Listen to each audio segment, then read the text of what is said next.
This is our newborn kit. Equip yourself with all the playthings you'll need for the first few months of your baby's life. Promote their visual and brain development with high-contrast toys and encourage early sensory play in a safe and fun way.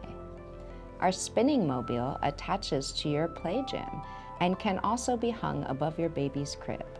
Swap out the cards to change the patterns and spin it to create fun visuals. Use our many balls mobile as a batting ring to encourage batting and kicking. Later, you can also use it for sensory play. Hang our modular mobile and change the configuration for more ways to play. Let your baby explore each texture and sound with their hands and mouth. Offer our teether discs and play cloth for your babies to touch and teethe.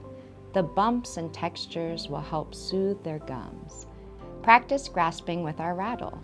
Perfect for little hands to hold onto, it creates a soothing sound when shaken. Use our sensory scroll for visual and sensory stimulation during tummy time. Explore increasingly complex patterns and textures, and then turn it over for a fun pattern that you can use to wrap around their crib or playmat. Find simple activity suggestions in our play journal to bond and play with your little one. Then use it as a safekeep for all the precious memories from this stage.